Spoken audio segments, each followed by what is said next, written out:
chip shortage that's really historic. I mean, Apple continues to come out with new products. I think it shows them further flexing their muscles from a production perspective. You look at the SE3, it's a low-end iPhone, most powerful out there. I mean, it's 5G, it's the new Apple chip, going to be 429, in terms of coming out US. We think this could be 30 million incremental units for Apple. It just shows, even in this jittery environment, they continue to roll out these products, and it's part of just what I believe is the biggest product cycle we've seen come out of Apple in the last 8 to 10 years.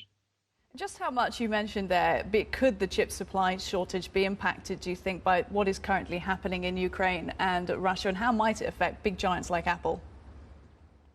Well, clearly, I mean, the chip issue has been there for the last year. I think Apple is a little more Teflon-like. Still, we're seeing the impact. We've seen that the last few quarters. If you look at the tragic situation in Ukraine overall, how that can impact chips, I think right now the chip shortage is actually improving rather than getting worse.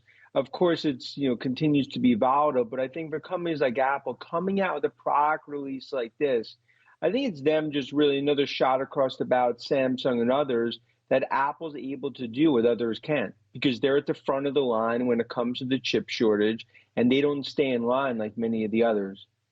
And while we're talking about shortages, Dan, bit out of left field, perhaps this one, but the Financial Times out with a story this morning talking about the brain drain that is occurring from Russia. Many tech bright minds are going to be leaving the country because they don't like to see the way that it's going. Of course, tech operations have been massively disrupted in Ukraine as well, and many coders and data and tech people come from that part of the world. Do you think this is going to have an impact?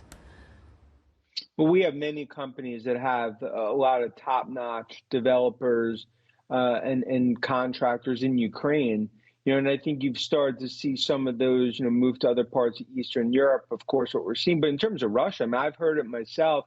I know even a handful of Russians that have left the country because this is essentially U.S. tech and Western tech pulling the plug on Russia. Hi, I'm Joanna Bersecci, and thank you for watching. You can check out more of our videos by clicking on the boxes on the screen. And don't forget to subscribe to our channel for more from CNBC International. Thank you for watching.